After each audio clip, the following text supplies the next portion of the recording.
தெனாலியை விட அதிமுக பொதுச் செயலாளர் எடப்பாடி பழனிசாமியின் பயப்பட்டியல் சீன பெருஞ்சுவரை போல் நீள்வதாக அமைச்சர் KN நேரு கடுமையாக விமர்சித்திருக்கிறார். இதுகுறித்து அதிமுக தரப்பின் பதில் என்னவாக உள்ளது என்பது குறித்து கேட்டறியலாம். முதலில் அமைச்சர் KN நேருவின் அறிக்கை விவரங்கள் குறித்து நமது செய்தியாளர் ரமேஷிடம் கேட்கலாம். ரமேஷ், அவர் கூறியவற்றின் விவரம் என்ன?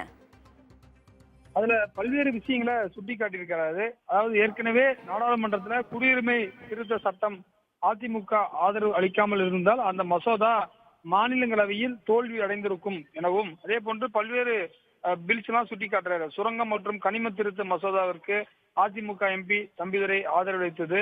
அதே போல அம்மையார் ஜெயலலிதா எதிர்த்த தேசிய உணவு பாதுகாப்பு சட்டம், உதய் மீன் திட்டத்துக்கெல்லாம் மோடி அரசுக்கு அதிமுக அப்போது ஆதரவு கொடுத்தது. முத்தலாக் தடை சட்டத்திற்கு மக்களவையில் ஆதரவு. முஸ்லிம்களை அவதூறாக பேசிய அலகாபாத் உயர்நீதிமன்ற நீதிபதி சேகர்குமாரை பணி நீக்கம் செய்ய கோரும் தீர்மானத்தை 2024 மாநிலங்களவையில் கொண்டு வர ஆதரித்து கையெழுத்திட மறுத்தது. இது போன்ற பல்வேறு விவசாயிகளை சொல்லியிருக்க 3 வேளாண் சட்டங்களை அதிமுக ஆதரித்ததாகவும், மாநிலங்களின் சுயாட்சிக்கு எதிரான ஒரே நாடு ஒரே தேர்தல் மசோதாவையும் ஆதரிக்கும் பாஜகவின் உன்னத தோழன் அதிமுக என்று சொல்லி அவர் இந்த தெனாலி படத்துல வர டைலாக் எல்லாம் சுட்டி காட்டியிருக்கிறாரு. அது மாதிரி பாத்தீங்கன்னா, பழனிசாமிக்கு மோடி என்றால் பயம், அமித்ஷா என்றால் பயம், அமலாக்கத்துறை பயம், CBI பயம், வருமான வரித்துறை பயம், ஆளுநர் பயம், ரைடு பயம், சின்னம் பறிபோயிடுமா பயம் என்று அந்த அறிக்கையில சுட்டிக்காட்டி எல்லாம் பயம் மயம் என சீன பெருஞ்சுரை போல நீள்கிறது எனவும் அந்த அறிக்கையில் காட்டமான அறிக்கையில் சொல்லியிருக்கார். இதற்கு அதிமுக என்ன எதிர்வினையாக ஆகப் போகிறது என்பது பார்க்கலாம். பூங்குழலி, அதிமுகவின் தரப்பின் பதில் என்னவாக இருக்கிறது என்பதை பொறுத்திருந்து பார்க்கலாம். தெனாலியை விட பயப்பட்டியல் நீள்கிறது என்று திமுகவினுடைய KN நேரு கூறியிருக்கிறார். தற்போது வரை அதிமுக தரப்பிலிருந்து யாராவது எதிர்வினையாற்றி இருக்கிறார்களா? இதுவரை அது குறித்து தற்போதைக்கு யாரும் சொல்லவில்லை. ஆனால் பாத்தீங்கன்னா, 2 தினங்களுக்கு முன்பு நடைபெற்ற அதிமுக பொதுக்குழுவுல பல்வேறு விஷயங்களை, குறிப்பாக திமுக அரசுல, குறிப்பாக டாஸ்மார்க்ல பாத்தீங்கன்னா பாட்டிலுக்கு 10 ரூபாய் வாங்குறது மூலம் 3000 கோடி ரூபாய்க்கு கள்ளத்தனமான பணம் உருவாகி வருவதாகவும் அவர் சுட்டிக்காட்டினார். சட்டம் ஒழுங்கு பிரச்சனை, அதே போல ஜாதிவாரி கணக்கெடுப்பை நடத்த வேண்டும், மாநில அரசை நடத்த வேண்டும் என்று சொல்லியிருக்கிறார். என்னென்று சொன்னால், இது மாநிலத்திற்கான உரிமை என்று எடப்பாடி. ரமேஷ், இணைப்பில் இருங்க, தொடர்ந்து பேசலாம். நமது தொலைபேசி இணைப்பில் அதிமுகவின் முன்னாள் அமைச்சர் ஜெயக்குமார் இணைந்திருக்கிறார், பேசலாம். வணக்கம் சார். தெனாலியை விட பயப்பட்டியல் EPS-ற்கு நீள்கிறது என்று திமுகவினுடைய KN நேரு சொல்லியிருக்கிறார். உங்களுடைய கருத்து என்ன? இதுக்கு முழுமையா ஒரு பொருந்தக்கூடிய அந்த அந்த அறிக்கையில உள்ளதுபடி பொருந்தக்கூடிய ஒரு கட்சின்னு பார்த்தா இந்த திராவிட முன்னேற்ற கழகம் தான் ஒரு பொருத்தமான கட்சி. ஏன்னா கடந்த கால வரலாறை பார்க்கணும். அதாவது பிஜேபியோட 5 வருடம் முழுமையான அளவுக்கு அந்த ஆட்சியுடைய அந்த சுவையை முழுமையா அனுபவிச்சுட்டு அதன் பிறகு பிஜேபி கழட்டி விட்டாங்க. 1999-98 இதே புரட்சி தலைவி அம்மாவை பொறுத்தவரையில கூட்டணி வச்சாங்க. ஆனா காவிரி நதி நீர் பிரச்சனைக்கு ஒரு 205 TMC தண்ணீர்னு சொல்லி நம்முடைய உரிமை என்ற அந்த ஒரு அடிப்படையை கொண்டு மத்திய அரசு செவி சாய்க்காத ஒரு சூழ்நிலையில அதை அம்மா அது பிஜேபிக்கு தருகின்ற ஆதரவு வாபஸ் வாங்கி அன்னைக்கு வாஜ்பாய் கவர்மெண்ட் டாப்ல ஆச்சு. அதுக்கு முன்னாடி பிஜேபி பொறுத்தவரை திரு கருணாநிதி அன்னைக்கு ஒரு மதவாத சக்தி, பாஜக பொறுத்தவரை எந்த காலத்துல அதோட கூட்டணி இல்லைன்னு சொல்லிட்டு 3 மாதமா சொல்லிட்டு அன்னைக்கு நாங்க வெளியேறணும்னா 99ஆம் வருஷம் கூட்டணி வச்சு அன்னைக்கு எம்பிக்கள் நிறைய அன்னைக்கு ஆட்சி சுகத்தை 5 வருஷம் முழுமையா அனுபவிச்சது திராவிட முன்னேற்ற கழகம். திமுகவை பொறுத்தவரை எப்போதுமே அது இரட்டை வேடம். அதாவது மீனுக்கு தலையும் பாம்புக்கு வாலு என்ற அடிப்படையில அந்த விலாங் மீன் சொல்லுவாங்க. அந்த அடிப்படையில பாத்தீங்கன்னா திமுகவை பொறுத்தவரை ஒரு கில்லாடி, அதாவது ஒரு சந்தர்ப்பவாத, ஒரு பச்சோந்திதனமான அரசியல், பதவிக்காக எது வேணாலும் செய்வாங்க, எந்த அளவுக்கு வேணாலும் இறங்கி போவாங்க. அந்த அளவுக்கு தான் பாத்தீங்கன்னா ஒரு அமைச்சரை போய் ஒரு பிரைம் மினிஸ்டர் சந்திச்ச வரலாறு உண்டா? அமைச்சருக்கு ஒரு துணை முதலமைச்சர் அந்த உதயநிதி அன்னைக்கு அமைச்சர் அந்த காலகட்டத்தில் அப்பாயின்மெண்ட் கேட்கிறாரு. உடனடியா பாத்தீங்கன்னா அப்பாயின்மெண்ட் கொடுக்குறாரு பிரைம் மினிஸ்டர். எந்த மாநில அமைச்சருக்கு பிரைம் மினிஸ்டர் அப்பாயின்மெண்ட் கொடுத்தாரு? ஒண்ணு. ரெண்டாவது ஸ்டாலின் போய் பார்த்தாரு. அதன் பிறகு பாத்தீங்கன்னா எழுதப்படாத ஒப்பந்தம் இன்னைக்கு என்ன வெளியில எல்லாரும் பேசிக்கிறது, இன்னைக்கு 2026 வரல பொறுங்க நாங்க. அதன் பிறகு ஏன்னா இரும்பு பிடிச்சவங்க கையும் இந்த சரங்கு பிடிச்சவங்க கையும் சும்மா இருக்காதுன்னுவாங்க. எனவே அந்த அடிப்படையில அரிப்பு அதாவது மத்தியில இவ்வளோ அதாவது அமைச்சரா எம்எல்ஏவா எம்பியா கிட்டத்தட்ட இவ்வளோ நம்ம வந்துட்டோம். எந்த வித ஒரு அதிகாரம் இல்லாம இருக்கிறோம். எனவே அது அதிகார பசி இன்னைக்கு மத்தியில் ஏற்பட்டுட்டு இவங்களுக்கு. அதன் பிறகு 2026ல இவங்க போய் ஐக்கியமாயிடுவாங்க. கண்டிப்பா தோல்வி சட்டமன்ற தேர்தலில் ஜெயிக்க போதில் அது வேற விஷயம். ஆனா 2026க்கு பிறகு இவங்க முழு ஆதரவு கண்டிப்பா பிஜேபி கொடுத்து ஒரு அமைச்சராகவும் அன்னைக்கு ஆவறதுக்கு அன்னைக்கு ரெடி ஆயிட்டாங்க. அது 2026ல பொறுக்கிறாங்க. மோடிக்கு என்னன்னா, அந்த கார்பரேட் கவர்மெண்ட் நடத்துற மோடிக்கு என்னன்னா, நிதிஷ்குமாரும் அதே நேரத்துல பாத்தீங்கன்னா சந்திரபாபு நாயுடு அவங்கள மிரட்டுறதுக்கு இவங்கள ஒரு ட்ரம்ப் கார்டா ஒரு ஆயுதமா வச்சுக்கிறதுக்கு அவருக்கு நல்ல வசதி ஆகி போச்சு. இப்படி வரலாறுன்னு பார்த்தா காங்கிரஸ் அன்னைக்கு இவங்க கூட்டணியில் இருக்கும்போது கூடா நட்பு கேடா முடியும்னு சொல்லிட்டு அடுத்தது காங்கிரஸோட கூட நிற்கிறாங்க.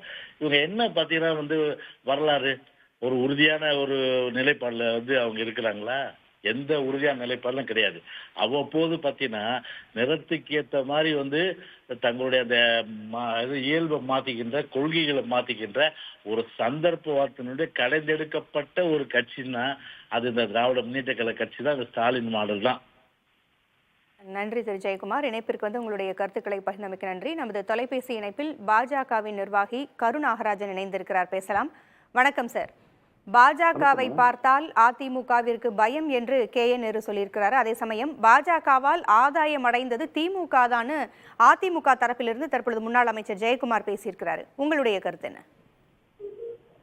இது ரெண்டு பேருக்கும் வேற வேலை இல்லையாங்க. ரெண்டு பேருக்கும் ஏதாவது மக்கள் பிரச்சனையே அவங்க பேச சொல்லுங்க.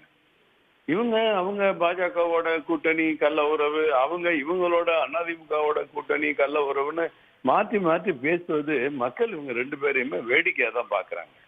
உங்களுடைய சக்தி, உங்களுடைய திறமை, உங்களுடைய மக்கள் தொண்டு, மக்கள் சேவை, உங்களுடைய ஆட்சிகளின் சாதனைகள் அப்படி ஏதாவது இருந்தா அதை சொல்லிதான் நீங்க அரசியல் நடத்தணும். பாஜகவோட கூட்டணி இருக்கா இல்லையா, கள்ள உறவா நல்ல உறவா? தேசிய ஜனநாயக கூட்டணி நல்ல கூட்டணி. எங்களோட யார் சேர்ந்தாலும் அந்த தேசிய ஜனநாயக கூட்டணியில இருப்பாங்க. நீங்க எதிர்கட்சியா இருக்கும்போது ஒருத்தர் இகழ்வது, கூட்டணி கட்சியா இருக்கும்போது பாராட்டுவது அப்படிங்கிறது அந்த தமிழ்நாட்டினுடைய அரசியல் கட்சிகளுடைய பண்பா போயிடுச்சு.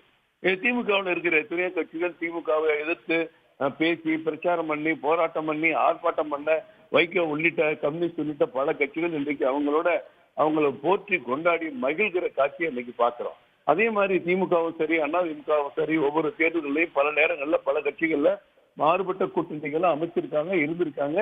ரெண்டு கட்சியுமே திமுகவோட அதிமுகவும் சரி ரெண்டு கட்சியுமே பாஜகவோட கூட்டணியில இருந்திருக்கிறாங்க, கூட்டணிக்கு எதிர்ப்பாகவும் இருந்திருக்கிறாங்க. இப்ப மக்களுக்கு என்ன செய்யணும்?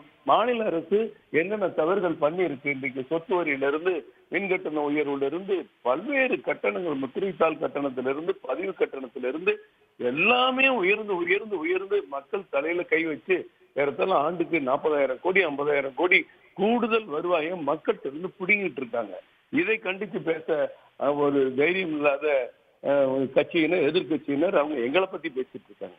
அதே மாதிரி திமுகவும் அதிமுகவுடைய ஆட்சியில என்ன நடந்தது, தவறு நடந்தது, நாங்க 16 அமைச்சர்கள் மேல கவர்னர்கிட்ட போய் மனு கொடுத்தோம், குற்றம் இருக்குன்னு பண்ணீங்க. அவங்க மேல எத்தனை பேர் மேல கேஸ் போட்டிருக்கீங்க? எத்தனை பேர் மேல ஊழலை வெளியில கொண்டு வர்றதுக்கு நீங்க முயற்சி பண்றீங்க? அதை விட்டுட்டு அவங்க பாஜக கூட கள்ள உறவு கூட்டணி நேரு போன்றவர்கள்லாம் சொல்வது வெட்கக்கேடானது. இதை நான் வன்மையா கண்டிக்கிறேன். இப்ப நீங்க சொன்னது போல இரண்டு கட்சிகளும் பாஜகவோட தொடர்பு இருக்கிறதா மாறி மாறி சொல்லிட்டு வராங்க. மக்கள் இதை வேடிக்கை பார்த்துக்கிட்டு இருக்காங்க அப்படின்னு நீங்க சொன்னீங்க. இப்ப உண்மையில் பாஜக தான் இதை தெளிவுபடுத்த வேண்டும். முற்காலங்களில் கூட்டணி இருந்திருக்கலாம். தற்பொழுது திமுகவிற்கும் பாஜகவிற்கும் என்ன உறவு, திமுகவிற்கும் அதிமுகவிற்குமான உறவு எப்படி இருக்கிறது? நீங்க சொன்ன மாதிரி மக்கள் பார்த்துக்கிட்டு இருக்கிறாங்க. தெளிவுபடுத்தலுக்காக சொல்ல முடியுமா? திமுக தனி கட்சி, இன்றைக்கு ஆளுங்கட்சியாக இருக்கிறாங்க, அவங்க வேற. அண்ணா திராவிட முன்னேற்ற கழகம் எதிர்கட்சியா இருக்காங்க. அவங்களுக்குள்ளே ஏகப்பட்ட பிரச்சனைகள். இன்றைக்கு தேர்தல் ஆணையம் சின்னத்தை பத்தி விசாரிக்கிறதுக்கு யார் யாரெல்லாம் புகார் கொடுத்தாங்களோ அவங்க எல்லாரையும் விசாரணைக்கு கூப்பிட்டு இருக்க நிலை அங்க இருக்கு. அது வேற விஷயம். அவங்களுடைய ஆட்சி, நாங்கள் 26 ஆட்சியை பிடிப்போம்னு அவங்க சொல்லிட்டு இருக்காங்க.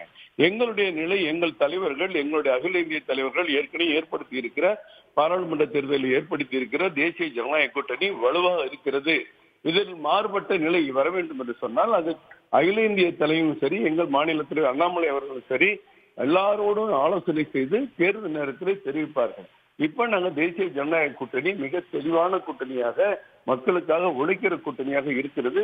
ஒவ்வொரு தலைவர்களும் நல்ல புரிதலோடு பல்வேறு கருத்துக்களை பகிர்ந்து கொண்டு தமிழக அரசியலுக்கு, தமிழக மக்களுக்கு சேவை செய்து கொண்டிருக்கிறார்கள். இதுதான் இப்போதைய நிலை.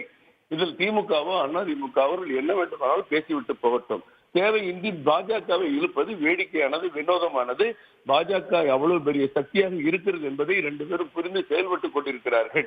பாஜக ஒரு பிரதான கட்சியாக இருக்கிறது என்பதை இவர்கள் 2 பேரும் பேசுவதை வைத்தே நாம் புரிந்து கொள்ள முடிகிறது. நன்றி திரு கருநாகராஜன், இணைப்பிற்கு வந்து கருத்துக்களை பகிர்ந்தமைக்கு நன்றி.